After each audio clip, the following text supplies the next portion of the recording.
Are you listening? This ain't no quiet thing. We're screaming out our lungs.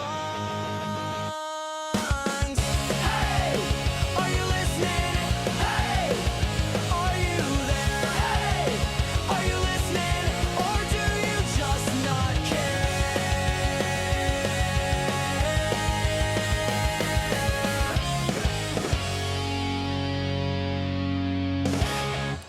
Hey, are you listening? This is a podcast exploring the past, present, and future of Christian music. My name is Joel, and I'm here with my good friend Brandon, and we connected over a mutual love of some particular artists, one of whom we're going to have with us today. But we also have some pretty different tastes along the way, and so we get to experience some new stuff from each other while inviting some friends along for the ride, which is always a good time. Brandon, how you doing today? I'm doing great today. Awesome. I'm always hoping you have like something like really insightful to say when I ask you that question. Bringing some news to the table. I feel like right now, I don't know if it's good or bad, but I feel like I'm really living off of leftover Halloween candy. Oh yeah. So I feel like I'm feeling happy, but I know that I'm eating a lot of just junk. So I don't know. You might pay for it in the days ahead. Who knows? That's awesome. Well, today's really fun because we actually have a friend here with us today. And drum roll, you may know him as the bass player in the band Jonezetta, or the singer in Don Quixote's Horse, or maybe even those few shows that he played with a band called Bellador way back in the day. Joining us today is our friend Ty Garvey. Ty, what's going on, man? Hey guys, how's it going? Good, man. It's so good to see you. I can't believe you brought up the shows, the one show I played with Bellador. Was it just one show? I mean, it was just one show. I obviously wasn't around then, so and you were not, and sadly, and truth be told, I played like half the show. Like, oh, actually, I was at that show then. Was that the one at Horizon? Yes. Okay, yeah. so never mind. I was there. I think it was like Christmas break or something, and I was. It was something like that, yeah. And I didn't have a bass. Like my bass, I don't know what happened to my bass. I think I had given it to someone else to like do something with, and I was like, I called. I think Tony was still working at Music Around at the time. Yeah. And I was like, Tony, I need you to bring me a bass for Music Around to this show because I don't have one. So was it that was Scott's like last show, and so they were transitioning him out like as you were transitioning in or something? I think that was kind of the idea. But then it just, and I think we rehearsed a handful of times after that, and then it just kind of never, just kind of fizzled out. But it was fun. That was, I mean, I guess Brandon, you know that was Joel's old band. Mm-hmm. And what you probably don't know is that band was like my favorite band of all time, and like still like one of, like, as far as bands that had an influence on me as a person, just way up there on the list. And so it was just, I mean, it was even surreal to just be like in that band for like 10 minutes, like. Well, I'm personally honored that after I was in the band, mm-hmm. that the bass player for Jonezetta played in the band that I used to be in. It sounds like this band just had such an impact that maybe they should be on that list of the best Christian bands of all time. Oh, okay. There, you brought it up. Here we go. Ty, I don't know if you don't follow us on Facebook. Have you seen the drama?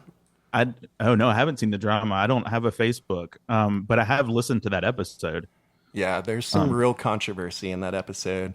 So just to catch you up then, I posted a poll on our Facebook page asking people to let us know who they thought should be in the top 10 Christian artists of all time. And let's just say we're going to like call it Pollgate or something. I don't know. It's just like gone a little out of control and a little controversial. So I'm not really sure what we started. What's the most controversial thing that's been said so far? Mostly just people mad that their favorite artist wasn't on the original list of like 5 artists that I put on there. Sure.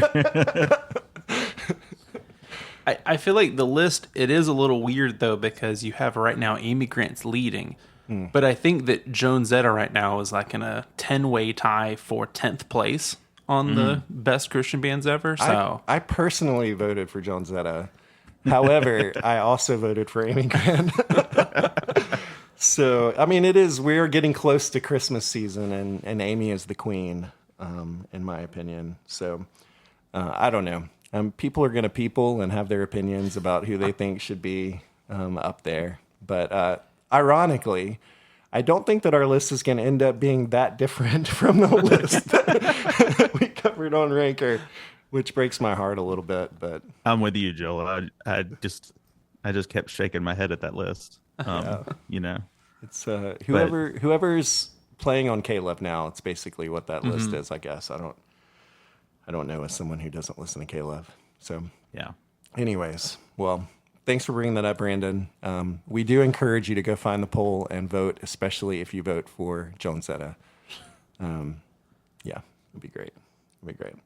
All right. Well, today's going to be really fun because mostly we're just going to talk to Ty and get to know him and his story a little bit and figure out what all happened as a part of his life and where he is now, what's happening with him now. But before we get into all of that, we are going to talk about what's in the news. What's in the news? What's in the news? So what's been going on in the world of Christian music? Basically nothing. Unless you have something. Huh? You know, I actually, at the time of by the time this releases, Winter Jam will have released their lineup, and I feel like that's probably they had an image earlier where it's looking like it's going to be a like a male artist headlining. It's one of those things where I don't know if you've seen, but they'll like blur out all the bands and ask for people to choose. Yeah. But I feel like you have your classic, like you have the one headliner, then you're going to have a female soloist, then a group, probably a rapper on there. I don't know. One thing I've noticed in the past few years, it used to be like 10 bands, but I think in the past few years it's shrank down to closer to 7 or so, which I don't know. I remember back in the day, it would be exciting to have my band, like a band that I liked on there. But like, I remember Stephanie Smith getting maybe 15 minutes. So I feel like as a band, you know, if you only have 15 minutes for your set, you're getting through maybe 3 songs, maybe 4. So like I've been there since they've changed that around, but I don't know. Ty, do you have any announcements tied to Winter Jam? Do you want to make it official? Yeah, actually, Winter Jam sent me a memo this morning that they told me I could announce it. No, I've never been to Winter Jam. I'm aware that it exists. That's as far as my opinion of it goes. I think I've been once to Winter Jam. I remember this moment where, oh goodness, I want to say Third Day was playing, and then the guy from Need to Breathe came out and did a guest appearance because it was here in Charleston, and so he lives here, and so he just like popped out, and it was like this moment.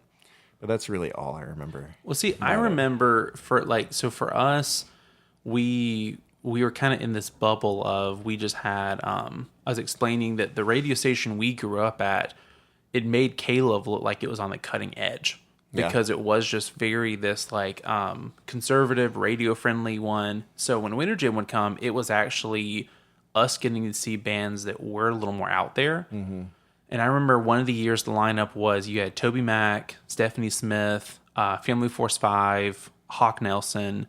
So you had a lot of these. A lot of your favorites, yeah. Yeah. And I think that around 2012, it kind of started changing to more of it was only your K-Love type artist. Right. So like for me personally back in the day, it was like that was the first time I saw Skillet. I remember seeing them on the bill and thinking, oh, this must be like a band that's just starting out. And I had no idea how big Skillet was. And then you get there and there's fire shooting up and there's their merch line is, out the door. And I'm like, oh, I guess they do have some fans. I missed something somewhere along the way. Yeah. You realize they've been a band for like 50 years. Yes. Yeah. That's funny. The only thing I've got, which I'm personally excited about, and Brandon, we've had a conversation about this, but MXPX is coming to Charleston next March, which is a pretty wild thing. Like we get some music here, but MXPX probably plays, I don't know, maybe 20 shows a year, I'm guessing. And I just find it funny that they're coming to Charleston, South Carolina, but I'm thrilled about it to get to go see them. And so, Ty, I'm going to drag Brandon to see MXPX, Oh, nice. even though he has That'll be no awesome. history with them whatsoever. Don't need it. Never really listened to them at all. Was that a band you listened to? So I listened to MXPX kind of like occasionally. I was never like a big MXPX fan. Like I liked them, never owned a record. You know, I know the hits, punk rock show. What's that one that I play the bass line to all the time? Chick Magnet. Chick Magnet, yeah. Yeah. Yeah. And I saw them. I've seen them twice. I saw them once at Cornerstone in like 02 maybe or 03. Yeah. And then I saw them in maybe 2018 with Five Iron Frenzy in Nashville. Come on now. Yeah. It was a great show. That would be a killer show. I remember when they were doing that tour together, and I'm like, oh man, that would be so much fun. It was. Yeah, I believe it. I saw Five Iron. You've probably heard me say this on here, but I saw Five Iron last year at Furnace Fest, and that was such a great show. I think that was the best that I've ever like seen them, and I've seen them tons of times. Yeah, they killed it. I mean, I haven't seen them since I guess 2018, but I guess I've seen them twice since they've gotten back together. And both shows were just top notch. Yeah, like they're so good. More to come on that. Yeah. All right. Well, let's talk a little bit about what we've been listening to lately in the world of Christian music. So anything that you guys have that's caught your ear that you spent some time on? I know for me, just to do my research, I've been listening to a lot of Jonezetta. And that's not a new thing for you, though. I know we'll dive into it, and it's just so fascinating how different the two albums are. So for me, like I love just turning them on and just seeing how I remember years ago I did an interview with Ty, and I made a comment that it almost felt like you're listening to a band that it's their first and like their 10th release. But in reality, it's like a year maybe in between the two releases or so. And so for me, kind of just in the mood, like if I want to party, I'm putting on this one. If I want to kind of just reflect and, I don't know, walk around the fall weather, I turn on Cruel to Be Young. And yeah, that's awesome. I'm all and about the reflecting, I guess. I feel like the city of Charleston actually had a huge influence on Cruel to Be Young. Really? Yeah, like at the time we were writing that record, Robert was dating a girl that lived there. Huh. And so Robert was spending a ton of time in Charleston. And like anytime we weren't on tour, like he was in Charleston. And then we would even like we did all the photo press stuff for that record in Charleston. Interesting. Like we came up to Charleston for a few days, and we had this original kind of cover for the record that was a photo from, I guess, downtown Charleston that ended up not being the cover. But interesting tidbit. That's awesome. Yeah, I love that. Yeah, Jonezetta is great. I'm glad that you spent some more time with them, Brandon. That's great. For me, something I've been listening to lately, a guy named Tyson Motzenbacher just put out his new record, Modern Worries, on Tooth and Nail. Have you ever listened to Tyson, Ty?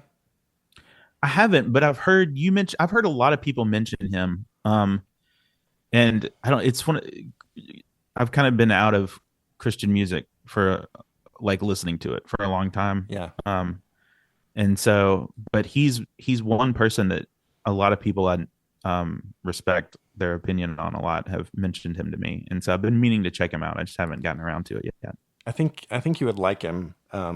Listening to him, I'm like, he definitely deals with like a lot of faith topics in his music. And you can tell he grew up in the church. But I don't have a real solid sense of like where he is with his faith. But he asks a lot of really good questions that I think are super important for the church to be thinking about and asking. And so there's one song on this new record. I can't remember. It's like it might be the last song on the record, but it's basically a conversation between him and God, about like the state of the church in America. And it's a really fascinating song. So I would encourage you to check it out, but his stuff's awesome and a little all over the place, really, really creative. So Okay. it's fun. What about you? Yeah, I mean, one artist that I think it might have been John Paul Dove that turned me on to him a couple of years ago, but ever since I started listening to y'all's podcast and I've sort of revisited his stuff is John Van Dusen. Yeah. Man, he's just so good. And really that Origami Part 2, is that what it's called? Yeah. And that record is just unreal. And those songs are just so good. So I've sort of been revisiting him a lot lately. And then there's a guy, the last church I worked at, there was a guy on staff with us named Chris Ekis, who is he's kind of trying to break into the CCM sort of world. And his stuff's great. It's not really like my thing necessarily. It's a little too CCM for me. Yeah. But like he is an immensely talented dude, and he's put out a handful of, I think just a couple of like EPs he's put out, and they're great. Some really great songs. And he's a great dude and a great talent for sure. That's cool. I'll have to check that out. I love that. All right, Brandon, it's time for you to reveal what this adventure is that we're going on with you. All right, so today I wanted to jump in a time machine. Okay. To a year called 2005. So we just had the Dove Awards. So I wanted to go back and see what it looked like 20 years ago in mainstream Christian music. So I printed off here. I've got the nominees and the award winners. I'm going to see if you guys can guess who won the awards back in 2005. Man, I'm going to have to confess that 2005 was not a year that I was spending a lot of time listening to Christian music. I was in seminary at this point. Okay. But even that, like, that was not... Yeah, I'm going to do really badly at this, I guess is what I'm trying to say. I don't know. Joel, I feel like this is going to be a battle to see who can do the not worst. All right. Well, you're going to give us some categories. All right. How are you going to do this? Yeah, let's start with Rock Album of the Year. All right. Your nominees are Day of Fire by Day of Fire, Sea of Faces by Cutlass, Set It Off, 1,000-Foot Crutch, They're Only Chasing Safety, Under Oath, and Where Do We Go From Here, Pillar. So who do you think took home Rock Album of the Year? I've only listened to one of those albums. Wait, what was the last one again? Same. Where Do We Go From Here by Pillar. Yeah. So the only album that I've listened to off that list is They're Only Chasing Safety by Under Oath. Correct. But I somehow doubt that the Dove Awards gave Best Rock Album to that. I agree also. Even though it probably should have deserved it. So I haven't heard any of those other 4 albums, but I promise you that Under Oath record's better. So out of Pillar, 1,000-Foot Crutch, Day of Fire, Cutlass. I've never even heard of Day of Fire. I haven't either. That one, I've never heard of that band. Have you heard of that band? No. Okay. At least we're all on the same page. To be clear, I'm not making up any of the nominees. 2005. I guess this is post. Is this post Jonezetta? No, this is during the heights of Jonezetta.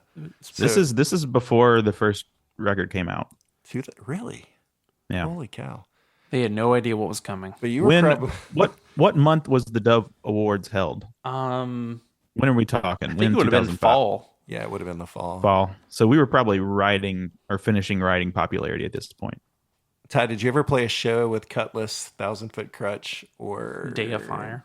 Definitely not Day of Fire. No. Under Oath, or who was the other one? Pillar. Pillar. Yeah. No, we never Yeah, played with I've any of never those bands. played. Actually, we played one show with Under Oath one time. Before they were Under Oath.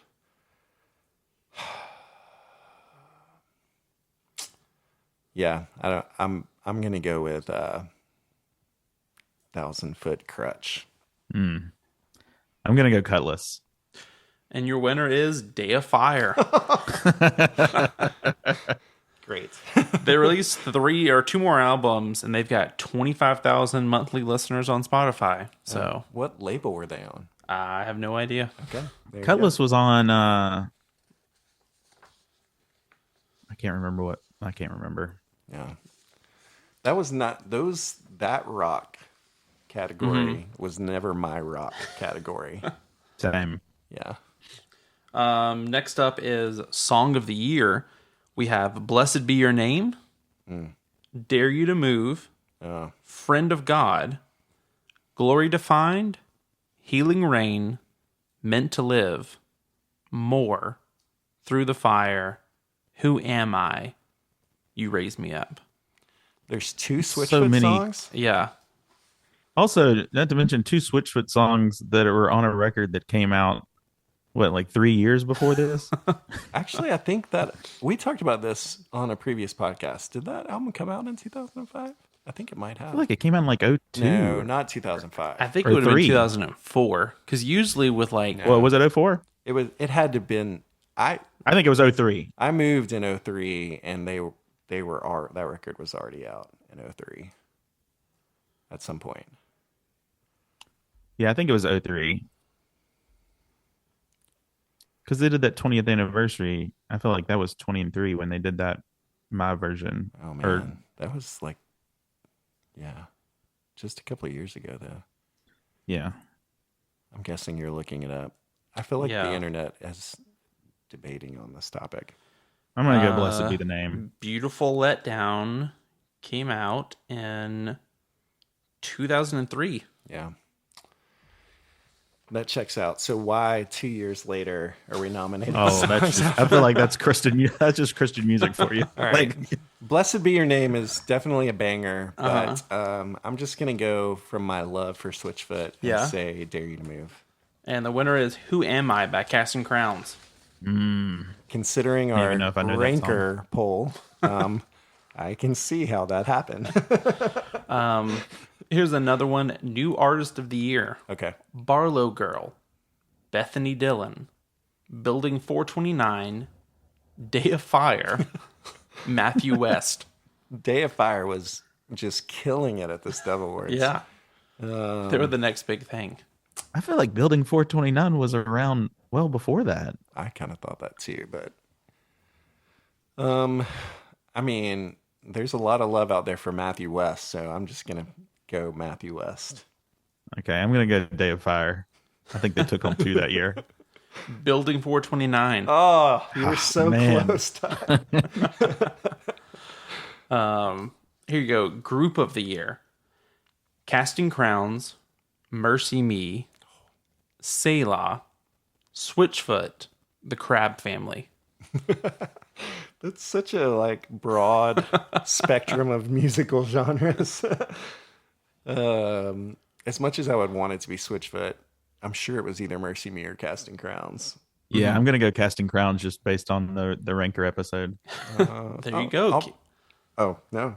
Was it Casting Casting Crowns. Okay, there you go. Yeah. All right. And then finally, who took home Artist of the Year in 2005? Casting Crowns. Mercy Me. Michael W. Smith. Selah. Or Switchfoot.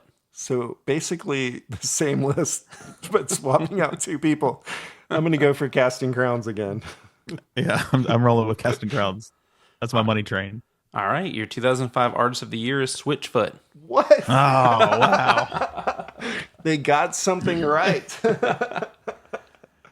That's funny. I just thought it was interesting like seeing how many random people popped up, because I think usually whenever there's nominees, I don't remember really being surprised by anyone random from this year's Dove Awards. Yeah. Day of Fire really surprised you, huh? I'm gonna have to go check their stuff out. We're If gonna they have sound them like on the Cutlass, I'm podcast. gonna be unhappy. All right. Well, let's transition into our conversation with Ty.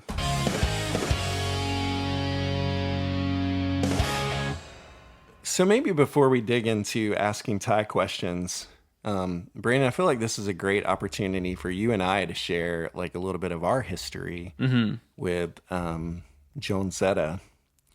Yeah, and then we can start asking Ty questions. I don't know. What do you think? Yeah, sounds good to me. Yeah, I guess I can go first. There's less of a history, but I discovered them off of, it was Songs from the Penalty Box, I think number 5. And I've discovered so many bands from that. There was Me Without You, Starflyer 59, Jonezetta, Children 18-3, Showbread. There's just so many bands I discovered. Like if I had to pinpoint an album that probably shaped my like music taste the most, it probably would be that Sampler album. And so I discovered Jonezetta off of that, and it started this trend where I would find a band, get really into them, and find out that they went on hiatus a year before I found them. And so Jonezetta was a band that I would like I would tell friends about and be, hey, you got to check out this band. It's really cool, like what they're doing and all. And just like liked them. And I remember like I would be like online late at night just trying to find, oh, is there an interview they did out there, or like are they coming back, or what happened to the guys? And it led to finally tracking down Ty. And I was telling the story to someone the other day that I remember finally being like, I think this is Ty from Jonezetta. And for whatever reason, I decided to send an email like at 3 a.m. I should have waited till the morning, but there's just this rambling email about like, hey, I'm on a journey to find like Ty from Jonezetta, like blah, blah, blah, this long email. And I think like 2 days later, I receive an email and it's like, your quest is complete. You have found I. That's awesome. I love that. Yeah, for me, I knew Ty as a person before I knew him as a guy in Jonezetta, and so we can maybe get into some of it with his story, but it was just super fun for me being a guy from Mississippi who was in a band in Mississippi, trying to like help create a music scene in our town and be involved in what's happening, and see other bands start up along the way. Jonezetta wasn't Ty's first band that he was in, and so we'll probably get into that a little bit too. But just getting to know him and a lot of the other guys that ended up in Jonezetta was super fun along the way. And then like as I was exiting kind of that scene and the band that I was in and moving, got married, moved away to go to school. And then like all of a sudden I began to hear these rumblings about this Jonezetta thing that I thought was just not a serious thing at all, just kind of like a joke. All of a sudden I'm like, wait, what a second. Tooth and Nail's having conversations with them and what's going on? And then I remember getting like, there was like some sampler that came, or you guys released an EP or a sampler or something before that. And yeah, and I we released listened like a to 4-song thing. Yeah. I listened to it and I'm like, holy cow, this is so good. And I remember just like standing back with like just so much pride in like what they were able to accomplish, and just such a big fan of their music. And then especially when Cruel to Be Young came out, I'm like, man, I love this album so much. And still to this day, like listen to it all the time. And so it's cool for me to be able to have a personal connection to it. But Ty, let's get kind of into your story a little bit. So tell us a little bit about how music entered your life and how you became just like a fan of music to begin with. Yeah, I mean, I I don't I feel like growing up music was just always around. Like my parents, both my parents, neither of them really played. My dad played drums kind of, but I never really saw him play drums. But like I just feel like the radio was always on when I was a kid. Yeah. And it was always on country music. Like it was my mom was like a huge Patsy Cline fan, and my dad was a big Elvis fan, and Willie Nelson. Willie Nelson and Elvis were his two like guys. And so growing up, we always had the radio on country music. It was either, Miss 103 or Catfish 95, the two country stations in the Jackson metro area at the time. And it was always those two. And so but I loved it. Like, I don't know what it was, but I've ever since I was just a small child, like I felt like a very deep connection to music. And yeah. And so I listened to it all the time. I would carry around a little boombox with me, and just anytime I was outside, like I would set it down and play radio station and listen. And I was exclusively a country music guy until I was in 7th grade. And I randomly one night came across the music video for My Own Summer by the Deftones. And it like just shattered my world in the best way possible. I just remember going, wow, what is this? Like, this is what I need. I need more of this. And so, yeah, quickly sort of dove into the rock world, abandoned country music almost completely. And then a couple of years later, I'd become really good friends with a guy named Drew Mellon, who, Joel. Yes. He was the bass player for Color Revolt and is the current bass player for my band Don Quixote's Horse. We're still really great friends today. But he was the first person to sort of introduce me to Christian rock stuff. He let me borrow his Tooth and Nail VHS tape that he had that had a bunch of That's awesome. Tooth and Nail artists on it. And then he took me to my first Christian rock show, which was Groove at First Baptist Church in Clinton. And man, like it became a world that I just became obsessed with for sure. And I think I was at that show. You probably were. That's awesome. I was blown away by Matthew McGee's. He had like a leopard print Flying V. And I was like, that's the coolest guitar I've ever seen. Oh, dude. And so, yeah, that's kind of how I got really into music. And then it wasn't long after that I started playing guitar and so started a ska band. Tell us about that then, like how you transitioned from being like a music fan into a musician and how that journey got started for you. Yeah. So my dad bought me an acoustic guitar when I was 8, and got guitar lessons for me, but it lasted like, I don't know, a couple of months maybe. And then I was like, I'm 8. I've got better things to do than sit in my room and practice guitar. And so I put it down. But then kind of when I had sort of started delving in more to the rock world in middle school, I became interested in playing guitar again. And then it was Christmas of my 9th grade year. My mom bought me this red Epiphone SG for Christmas, and then I just became like obsessed with playing guitar. Then I did it every day for 3 or 4 hours a day, and then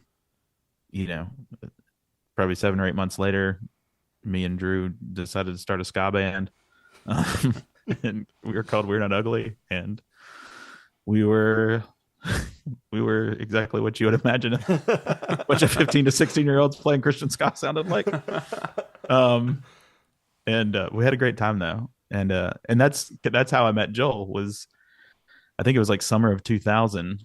and we played a show with Joel's band, Ransom Tree, at Woodland Hills Baptist Church. And that's where I got introduced to Joel and his band and his music. And then that was like another dramatic shift for me, because I was like, what is this emo stuff? I was like, feeling this. And there was like this weird period in our ska band where we like tried to figure out how to write ska emo music. And it didn't work. It didn't work. Maybe there's something in there. I don't know. It was just funny because like we were in a ska band and we didn't want to like kick our horn players out, but we also we wanted to start playing like emo stuff, and we were at this weird like thing where we were trying to figure out what to do. And I love that. I remember We're Not Ugly with a lot of fondness. So I'm sure you do too. But as musicians, like we all have to start somewhere. And the story of that start being like this huge, awesome thing, like rarely exists, right? Usually wherever we begin is a humble beginning, as it probably should be. So when Ransom Tree began, it was terrible. But we got okay at some point. But y'all were incredible. It was a good time. Good time. Actually, we can go ahead and jump into this. So I guess we've covered a couple of the questions we had on here. So I guess we can jump into, when did Jonezetta start coming into the picture? Like after all of your success with your emo ska music. Well, success is a strong word. It's actually a word I wouldn't use at all, actually. So probably around my senior year of high school, our ska band sort of dissolved. We never officially broke up, so I guess we're technically still together. That release is still coming. We do. There is a 6-song EP that we recorded with Ryan Kaiser that I have. It's never been put out there publicly, nor will it ever be. But I feel like you probably owe it to friends to share that. Yeah, there's people I could share it with for sure. That's a Patreon exclusive. Wait, I was putting myself in that category when I said that. 100%. Yeah, I feel like you definitely deserve to hear it because you had to hear us live. Senior year of high school, that band was just kind of dissolving. We couldn't figure out how to make the emo ska thing work, and so we just kind of gave up. Drew joined Color Revolt, who at the time were called Fletcher, and then I started playing in another band called Citizen Youth, which is just like a man rock band is the best way I can describe it. And in Citizen Youth, Robert was the drummer. Robert, the singer of Jonezetta, was the drummer of Citizen Youth. And so Robert and I formed like a really tight friendship in that band. And then through that band, Robert just called me one day and he was like, "Hey, I've got a funny idea." He's like, "I want to start a band and play a show and break up on stage." And I was like, "That's a great idea." And he was like, "And the funny thing is I'm going to play guitar and sing." And I was like, "That is funny." And he's like, "Kyle's in." Kyle, who had been in a band with Robert, also previously called Median, which were awesome. And he's like, "Kyle's in to play the other guitar." He's like, "But I need a bass player." And I was like, "I don't really play bass, but like, I would love to do this." And so that's how we started. It was a guy named Doug on drums. I don't remember where Doug was from. I think he was from Terry or something like that. Doug, not a real drummer. I was not a real bass player. Robert wasn't a real guitar player.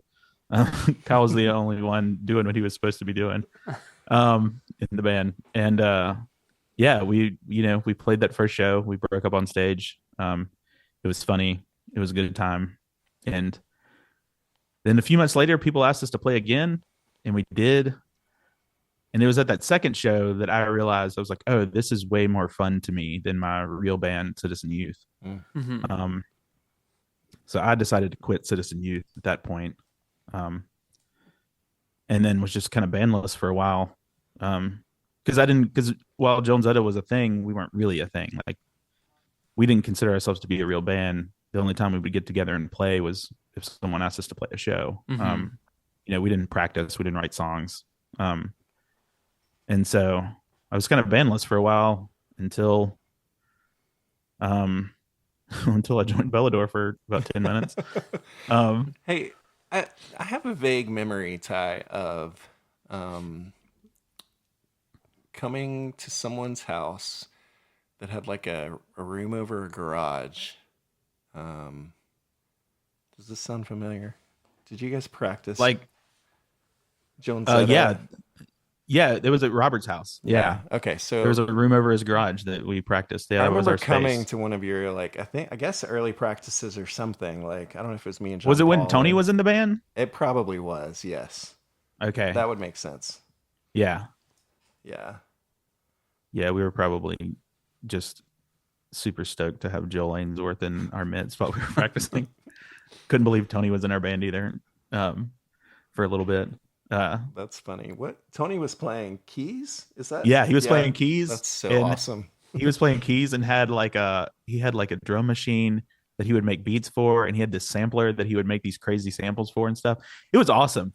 We recorded one EP with Dan Helmenthaler when Tony was in the band. Yeah. That just never came out. And it had the very first version of like Communicate on there, and a handful of other songs that Tony was a part of. Man, more things that I I'm so need sad to never hear. came out.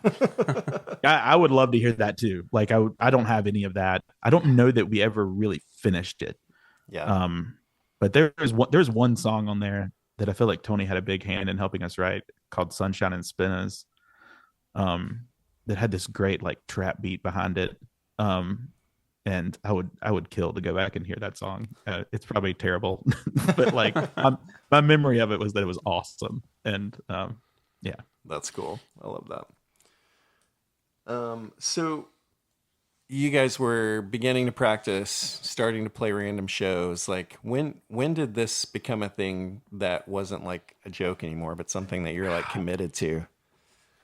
yeah, we started playing more regularly once Mick Parsons joined our band as a drummer.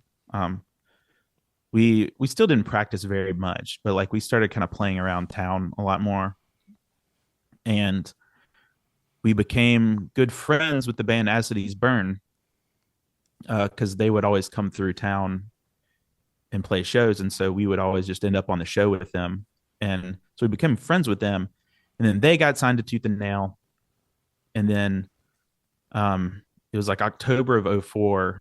They asked us to come to Louisiana and play a show with them. And then a show the next night in Jackson. And we had decided that those were going to be our last two shows, like the last two Jonezetta shows. Just because, I mean, like we talked about, like we didn't take it seriously. We were all getting busier with school and whatever else, Yeah.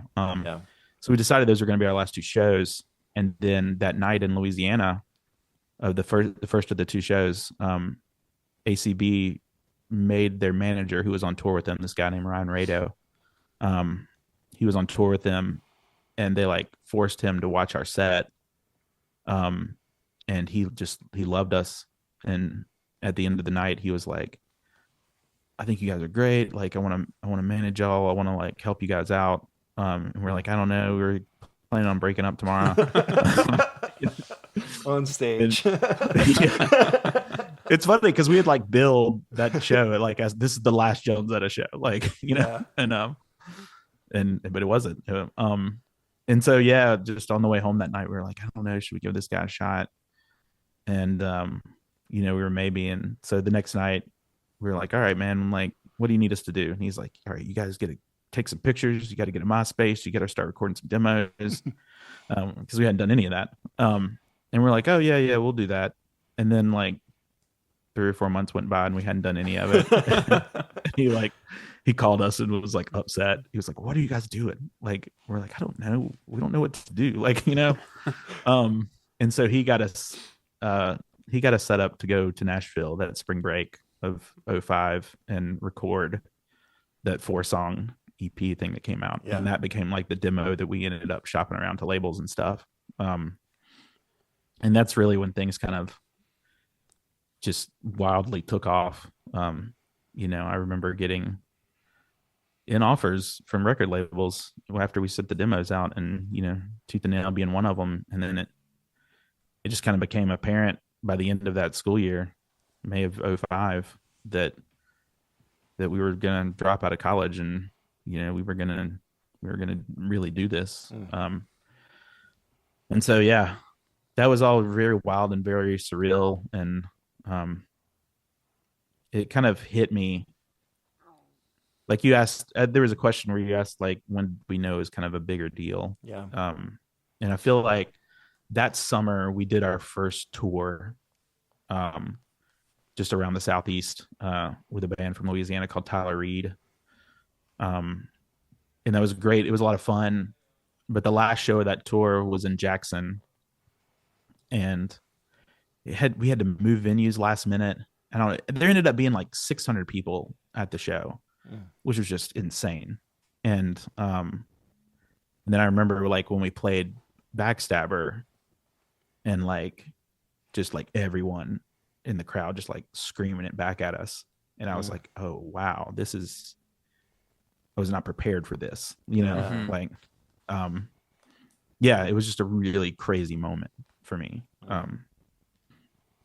So yeah, that has to be so surreal, just going from this moment where you're like, haha, like we're doing this thing just for the fun of it, and then it probably feels like not much time goes by and you're standing on a stage in front of 6,000 or 600 people like yelling the lyrics back towards you, and you're like, how did this happen? Yeah, I mean, it was like a matter of like 10 months, like 10 months from like, oh, we're gonna break up tomorrow, to like that happening. And it was just like, what is going on? It was wild, absolutely wild, for sure. Well, like I said earlier, so Popularity and Cruel to Be Young, they have very different vibes. What was going on behind the scenes creatively between those two records? Yeah. I mean, a handful of things. I think the first one being, I feel like any artist, like your goal is not to produce what you've already produced. So we knew going into the writing of Cruel to Be Young that whatever we did, we didn't want to do Popularity Part 2. And it's probably much to the chagrin of Tooth and Nail Records. I think they would have loved Popularity Part 2. But we knew as a band we didn't want to do that. So there's that thing. Also, at that time we had changed drummers. We had let Mick go, and we had got our friend Alex Warren to start playing drums, and who was a very different drummer than Mick. And then we'd also brought on our friend Tyler Kemp to play keys and stuff, who's just this unreal musician, just a true master of like piano and keyboards and stuff like that. And so I think adding both of those dudes to the band also really influenced kind of the direction we were going. And I don't even know that we had a direction to go. It was just, we're just going to write songs and see what happens. At the time as a band, we were listening to a lot of Weezer, a lot of the Beatles, a lot of the Pixies. Those are stuff that was just like constantly playing in our van and when we're hanging out. And so I feel like that's just kind of what came out of us. Yeah. And we were, I mean, from the get-go, we were really worried that everyone was going to hate it, that Tooth and Nail was going to hate it, just because we recognized early that like it was a very big departure from Popularity. Yeah, so when you make a record like Popularity that that captures for you guys this, I mean, I saw you on the Tooth and Nail tour, and I guess Popularity maybe was either like already out or I don't think it was out yet. And maybe not even out yet at that point. Maybe Yeah. all I knew was the demo. But you guys already at that point, you weren't like the openers of the show. Like Tooth and Nail was already like pushing you up as this thing, because Yeah. they knew what was coming. They pushed us hard. Yeah. And so and they're like, I don't know, the Killers are hot right now or whatever. So like, but for them, like this is this huge thing that nobody in the Christian music industry or nobody in like our neck of the woods like has made anything like this. And it's true. Like, Popularity was such a unique, like creative record. It earned you guys, a lot of backing from this label. I think I heard at some point that like your Tooth and Nail deal was like the biggest deal they had ever given to an artist. I don't know if that's true or if it's just something that It at the time it was the biggest deal they'd ever given to a new artist. yeah, Yeah. Yes. it's pretty wild. And so Yes. you've got all this label support. You have this massive fan base. I've never musically been in a position like that, so I can't imagine what it's like to like make a follow up. And so I can see where like you're probably feeling like, man, I don't know how anybody's going to take this thing. But I would imagine too at the same time, there's like part of you that's probably like, we love this a lot and are really proud of it. Like, how did those two emotions kind of like battle each other? Yeah. I mean, I think looking back on Popularity, like I am very proud of it. And I think we all are very proud of it. But at that time, we had essentially had been on the road playing those songs for like almost 2 years straight at the time we started writing Cruel to Be Young. And so in that moment, we were very sick of Popularity. And we were like, the last thing we want to do is dance.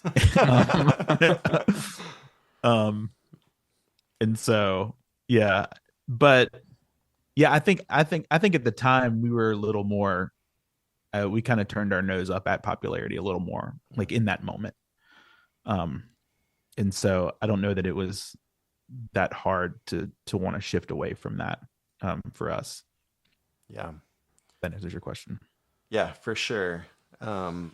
So then you make this record, Cruel to Be Young, which I think I've already said it's one of my favorite records. And man, I love everything about it. I don't know how you pulled off getting Bazan on there. And I mean, there's just I don't either. there's so many great things about that album. But yeah, so as you're putting that album out, and then you're like, what was it like feeling about how people are receiving this and the labels receiving it? Like, you said you guys were nervous, but as things started coming in, like, how are you feeling about that? It was a really weird time, because I think we were extremely happy with the record. I think Aaron Sprinkle, who produced it, was extremely happy with the record. Yeah. Randy Torres, the guy that engineered it, who was the guitar player for Project 86, like he was also a big fan of it. Like the seven of us loved it. Yeah. Outside of that, we just weren't getting great feedback. Like, when we first demoed those songs out and we sent them to our managers, it wasn't like, hey, these are cool songs. It was just, why does it sound like this? Like that was like all the email said. Why does it sound like this? And then I think, and then I feel like we got a similar sort of response from Tooth and Nail, which, kudos to them for like allowing us to make it and not being like, oh, you guys need to go make a different record. Yeah. But also like they were not stoked on it. And so it was a very weird time in the band, because here's this record that like we were stoked on and we thought was really good. I remember getting like the rough mixes back for the record and listening to them, and then like texting Robert and being like, I think we did something really cool here. Mm. And he was like, yeah, I think so too. Um and so yeah, it was hard to exist in this space where like you had something that you really believed in and you were really happy with, and to have your team not sort of reciprocate that, because they had been before, like we would, we were stoked on popularity, and then Tooth and Nail was also really stoked on popularity. Yeah. And so it was this weird thing where like, oh, you don't like us anymore, like, and we don't really know what to do about it, type vibe. I don't know. It was a very bizarre time for sure. Yeah. How did that, so maybe, how did those kinds of feelings and that kind of reception and everything, like, did that feed into what became like the end of Jonezetta? Like, how did all that come about? And it's kind of 100%. days? Yeah, I mean, less, or probably like a month after the record came out, like we decided to break up. And yeah, I think that had a lot to do with it. I think just this, um, there was always this thought of like, when you're on a label like Tooth and Nail, like the sort of plan is you put out a record, your first record, and hopefully it does fine. And then you want, when you put out your second record, you want the first week sales of that record to be more than the first week sales of your first record. Yeah. And so like, that was always what we wanted to happen. And then like we would hear of bands on the label that didn't happen or like we would hear bands where like their first week sales for their second record was the same as their first week sales for their first record. And we were like, oh man, that must be a bummer. And then Cruel to Be Young comes out, and the first week sales of it are like a quarter of popularity. Like, and we're like, oh man, this is really bad. And so that felt bad. Especially since, the label puts so much emphasis on record sales, and they're a business, they're supposed to make money. Right. And so when we don't sell records, they don't make money. And so, but like, it felt weird to, for like 2 years, feel like you're on this meteoric rise, and then to just drop off a cliff real quick, was a weird spot. And it was very deflating. And then we didn't feel like we were getting good tours, that we wanted to do. And so a lot of that was just, it was this very sort of overwhelming feeling of like, we're just kind of spinning our tires in the mud, and we're trying really hard, but we're not going anywhere. And I think that definitely played into, us deciding to call it quits. For almost 4 years, like we were just on tour constantly. And if we weren't on tour, we were writing or in recording, so I think burnout had a bit to play in there too. But just, yeah, it was just like looking back, at the last 4 years and being like, where have we gotten, it looked like we were going somewhere, and then all of a sudden we're not going anywhere. And now it feels like we're going backwards. And so I think that was one of the factors in us deciding to call it quits for sure. Well, I hope you guys know, and maybe in retrospect, this exists more than it felt in the moment. But from my perspective, and a lot of people that I know that love Jonezetta, their favorite Jonezetta record is "Cruel to Be Young," and so I think there is so much love for that album, and I think that it gets lost probably in the hype of record sales and all this other kind of stuff that exists. But I actually think like time probably tells a different story of like how people actually like felt about that.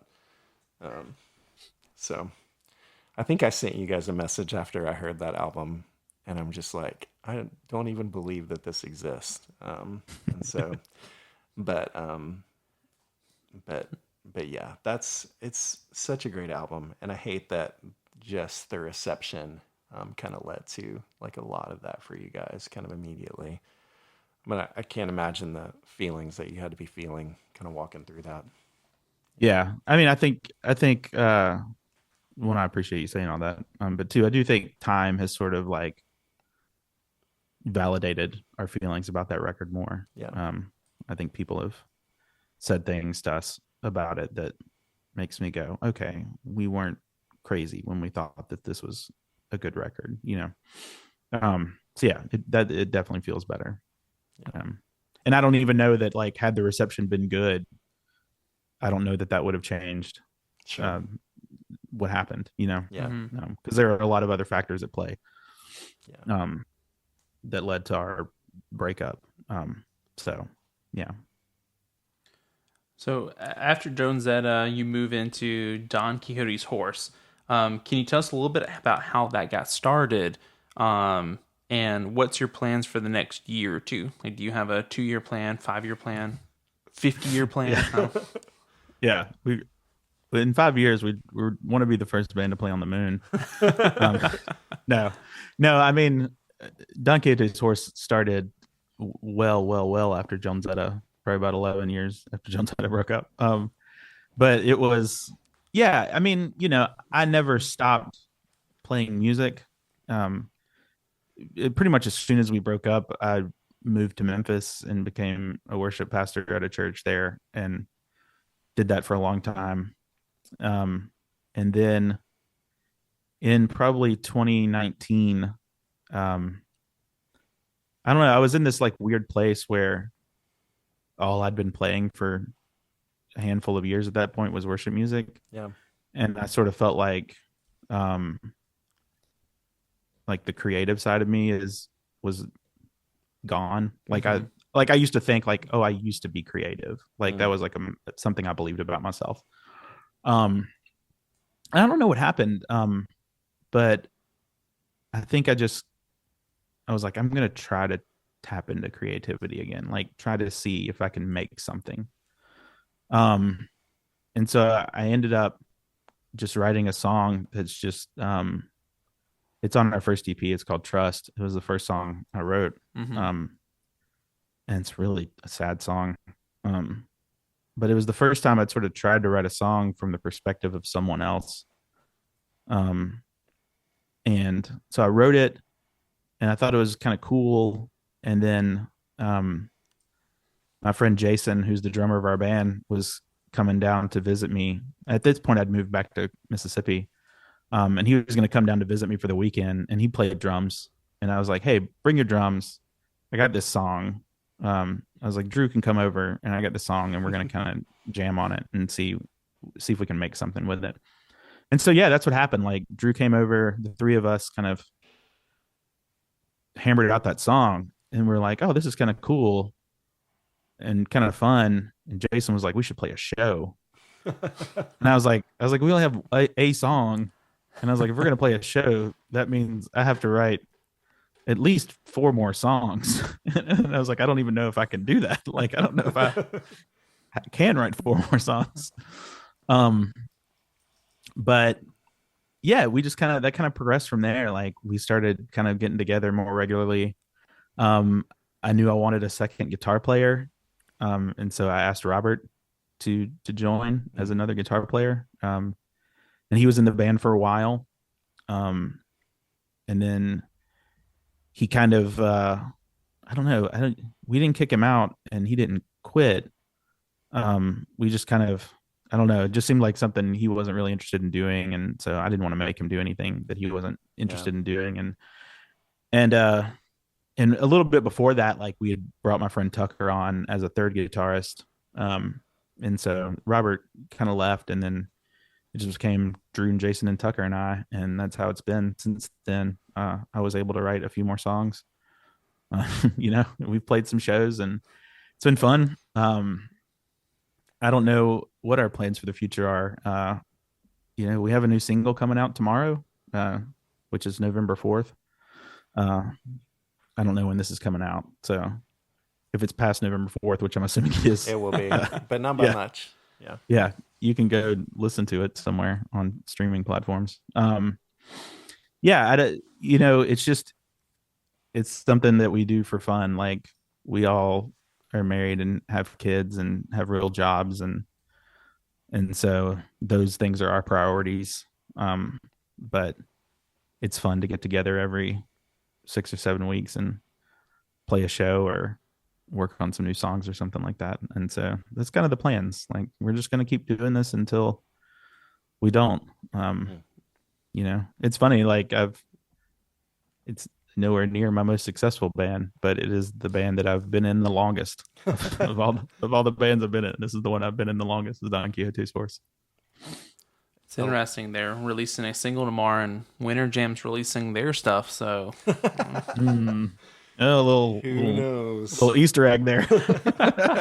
I'm just knowing y'all's music and what Winter Jam has become.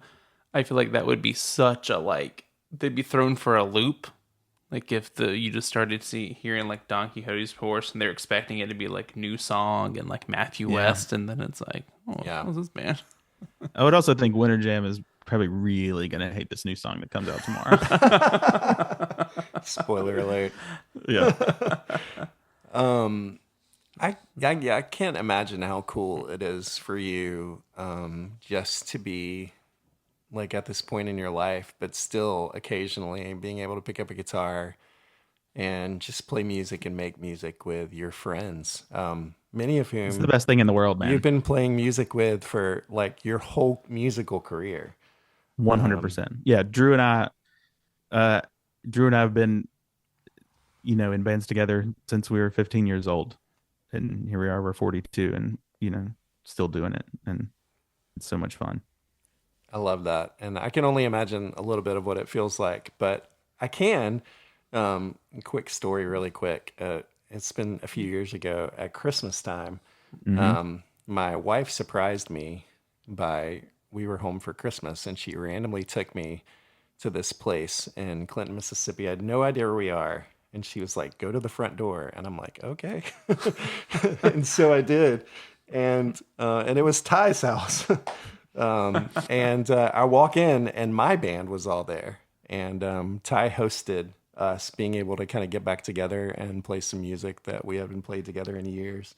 And that was so awesome. It was such a great experience. And so I would love to like have that same kind of thing that like you're getting to experience with Drew. But I think it's just so awesome that you still get to do this and that you're still making music, man. It really is a blessing, man. Like, it's always fun. Like, because there's no need for it to be anything but that. It's great. Yeah, that's so cool. So now, kind of looking back on everything that you have experienced, you got to play shows with some pretty cool bands over time and tour with some bands. Like, who are some of your favorite shows that you're able to play and artists that you're able to play with? Man, I mean, like the first one that jumps out to me is we got to play this festival in New Zealand called Parachute. We played on the main stage one night right before Switchfoot. And it was like 20,000 people, and just insane, That's awesome. Like, every moment of that set was like, I can't believe this is happening.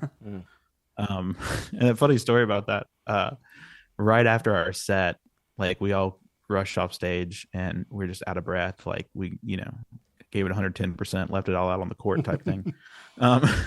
And like, I walk over side stage and I see this set of road cases there, and I just, it's Switchfoot's road cases. But I was like, I got to find a place to sit down. And so I just hop up on top of their road cases. I'm just sitting there trying to catch my breath. And then out of the corner of my eye, John Foreman comes walking up to me. And I was like, oh, he's going to ask me to get off the road cases. And I was like, that's fine. And so as he walks up to me, I jump down, and he just goes, hey man, I just want to say that was a really great set. you guys played. And I was like, what? And I was like, dude, thank you so much. Like, that's the coolest thing. And then they like invited us to go surfing with them the next morning. But we didn't go because we had tried surfing the day before and we were all really terrible at it. And they wanted to go at like 4:30 in the morning. And we're like, yeah, we're not doing that. Those guys are real committed. Yeah, they are. They love surfing. But that was like such a cool moment. That show, just like everything around that whole experience, that trip to New Zealand was just like perfect. I love that. And then, yeah. My favorite tours we did, probably my favorite tour we did was one we did with As Cities Burn and Maylene and the Sons of Disaster, which was a very weird tour for us musically. Because those are two like pretty heavy bands and we're not heavy. And I think a lot of the shows on that tour, the kids hated us because they didn't know what to do with us and with our music. But just like the hangs with those two bands were like the best. Like I just loved hanging with those dudes. It's really fun. It was a lot of fun. Yeah.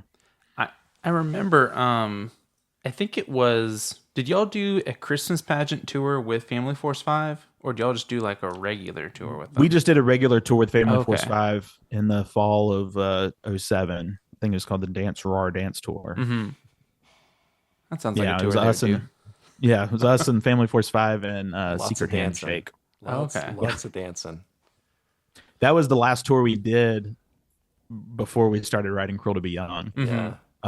And so on that tour, it was lots of dancing, but we were also like sick of dancing.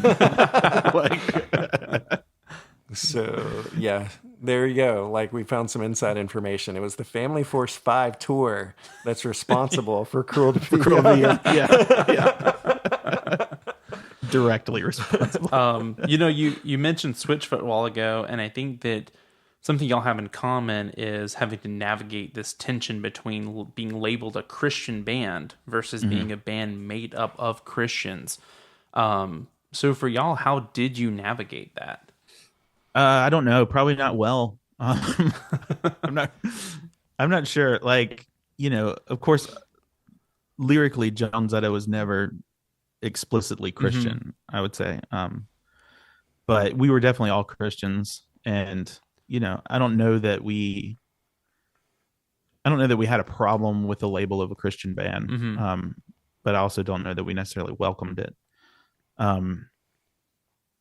But yeah, I don't know. Like, I feel like we saw our duty as Christians to be more towards the bands we were touring with, because we didn't do a lot of Christian tours.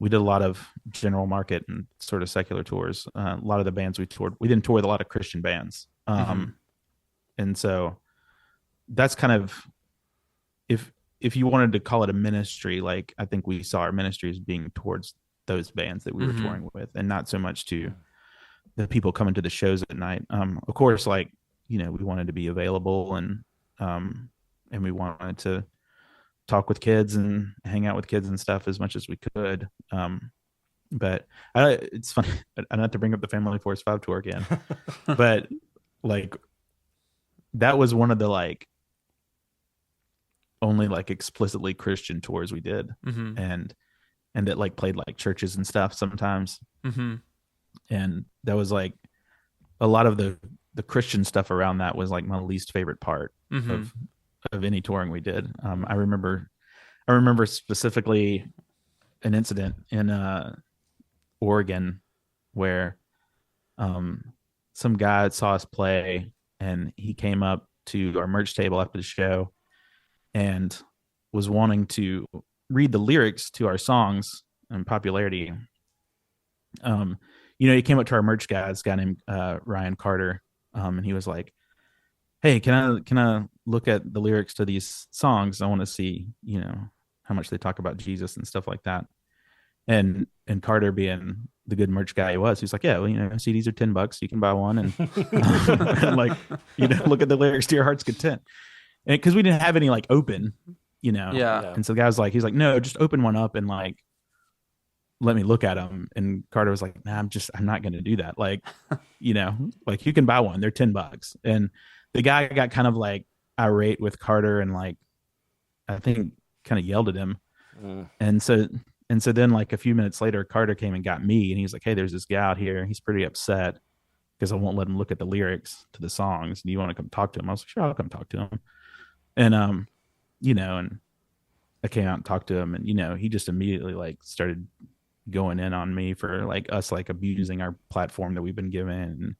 And he's like, "I saw you guys up there playing, and you didn't say anything about Jesus and all this stuff." And I don't know, I just like I had to like calm him down. And then I was like, "Look, man," I was like, "I don't know what you want from us, but like, we view like the people in the bands we tour with, those are the people we spend time with. Those are the people we're with every day for 10 weeks, like, and so those are the people that we view our ministry towards, and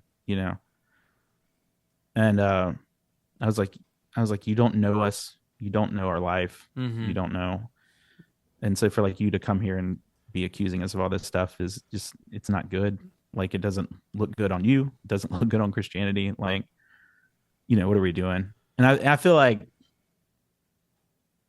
those were the run-ins that made it difficult to identify as a Christian band. Yeah. But then also just like, I mean, we were like, what, 21, 22 years old at the time. And like, I don't even know who I am as a person at that point. Like, it's hard to like have these young people sort of carry the weight of faith for a whole bunch of people that like their band, and put them up on this pedestal when like, and like none of us belong on a pedestal.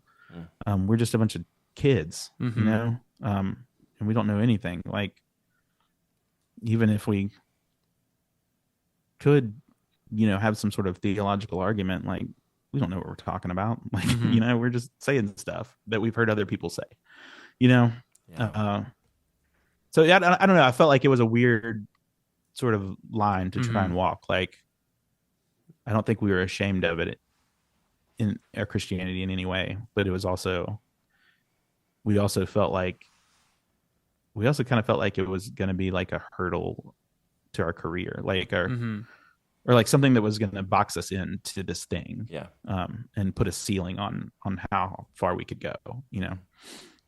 If that makes sense. Yeah, I feel like we've talked about this a little bit before. I've thought a lot over time, just from my own like engagement and in that world, to the extent that I was able to. And Ty, you probably even know this better than me, but seen so many people that we were able to tour with and play shows with and spend time with, who I feel like the Christian music industry like wrecked their faith in Jesus, and people, sadly, Christians, hurt their relationship with Christ. And I think what you said about putting pressure on these young kids to stand up and like that they have to have it all figured out and they have to get it right every time and they have to live this certain way and not make mistakes. Just the pressure of that's put on somebody, especially some of these young bands. I feel like that's been a big reason why I've seen so many people just kind of walk away, not just from Christian music, but from Christianity altogether. How are you able, like, as someone who was knee deep in all that stuff, able to still walk away from it, like, as a person of faith and trusting in Jesus? Like, yeah, I think it's a hard lesson that you have to learn, to separate the person of Jesus from Christianity. Not that they're separate things, but like, I mean, Christianity is like the people who call themselves Christians, right? Yeah. And the person of Jesus. Those are two very different things. Yeah. And so you have to separate those, and then you have to ask yourself, okay, what am I putting my faith into? And I think in order to survive that, like, you've got to be sure that like what you're putting your faith into is Jesus. and not the people that call themselves Christians. Because if that's what you put your faith into, then every time you're going to be let down by them, Yeah. And even with best intentions, and so it's separating that. I'm at the age now 42, like I have a ton of friends who are close friends who are close friends. I don't say who are close friends who I grew up with, who have always been Christians, and then now, they're questioning a lot of things, and or they no longer would call themselves a Christian, and they're agnostic, or they're just straight up atheist. And when I asked them about that, like when I asked them what went wrong, like not what went wrong, but like what changed for you, Yeah. it always seems the answer comes from a lack of ability to sort of separate who God is and who the church is. Mm-hmm. And not realizing that like what you believed in all along was this human institution, the church, little C church, I guess. And it wasn't God that your entire faith was in, and so I think that's a recipe for disaster. And I also don't mean to incorrectly paint any of my friends, but that's just kind of the feeling I get when I have conversations with them about faith and stuff like that. Because a lot of their grievances against God or against the church, I'm like, oh yeah, I agree with you. Mm-hmm. Sure. But I don't think it's God that you're mad at. Like, I think it's the church. And and then that's a whole nother conversation. Like I'm pretty angry at the church all the time. But I still believe that Jesus is who he says he was. And so it's trying to separate those two things to the best you can. Yeah. And having grace trying to have grace for one of them. Yeah, I feel like we're in a culture where we've lost our ability to be gracious towards each other, no matter where we fall on this stuff. And just from cancel culture and all kinds of stuff, like we've sadly, everything that we feel and see in society, from all the division that exists out there around politics and everything, is all those things are living and breathing inside the body of Christ. And I know you've worked at churches, right, since you've come out of this. I'm thankful for me that I've been able to experience a different side of the church at the same time, and been able to be part of a community of believers that are really trying to like faithfully live out what it looks like to walk with Jesus. But I know that hasn't been everybody's experience. And so for me, it just puts a tension on my heart of saying, well, how can I best live out who Jesus is day in and day out as I'm having conversations with people and meeting people who have never experienced him, or people who've walked away from him. I don't want to be what people's view of Christianity is in America. Like I pray that my life can display who Jesus is, but it's such a challenge. It is, man. I feel like, even for me, like the sort of label, there's my dog back there. Like I have a hard time identifying with the label of like evangelical Christian right now. Which is it's funny because I definitely would say I'm a Christian, and I would definitely say that I'm evangelical in the sense of like I want people to know about Jesus. Yeah. But I feel like, at least for me, like that term is something that that I don't want to be associated with. And so it's hard to like try and figure out how to exist in that space. And how to speaking love to people in that space, and how to be truthful with people in that space as well, without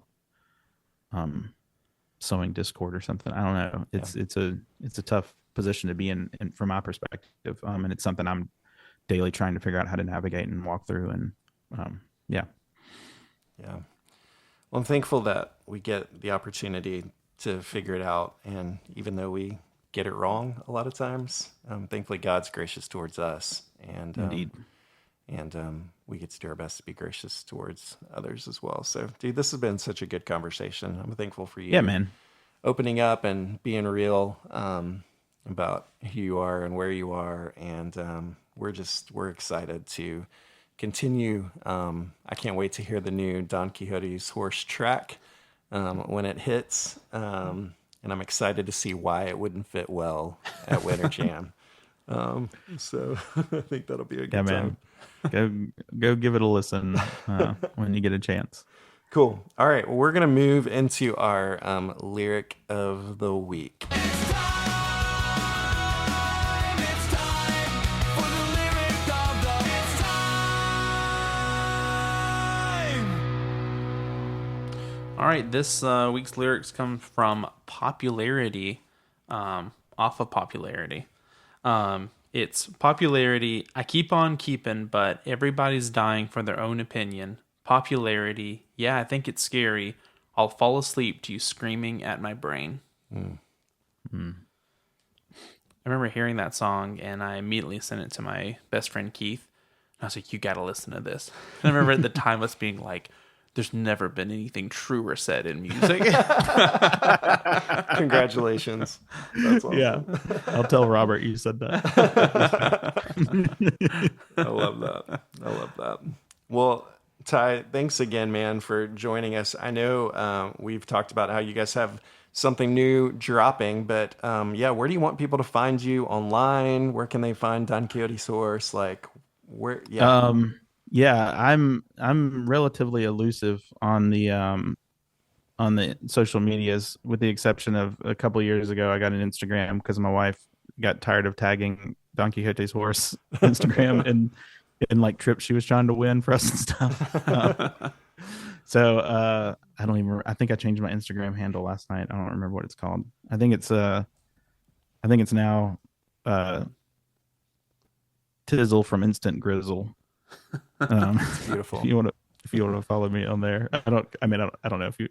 Here's my account's private, so if I don't know you, I'm probably not gonna accept your follow request. But go follow our band Don Quixote's Horse on Instagram. Don_Quixotes_horse. That's not private, and you can check that out and support our band. I don't know how. Listen, support good music so Ty can keep playing music with his friends. So yeah, I mean, we don't make any money anyway, so it's not like it's gonna. But yeah. Awesome. Well, dude, thanks again for joining us. We appreciate it and appreciate everybody for listening. You can find us online. Hey, are you listening? On Facebook, and we're on X. Please like, subscribe, listen, review, whatever you want to do. So we can keep getting the good word out on this. But thankful that we get to have these conversations each week. Thankful that Ty was able to join us today, and thankful for the journey that you guys are on with us. We'll see you next week. Hey, are you listening? This ain't no quiet thing. We're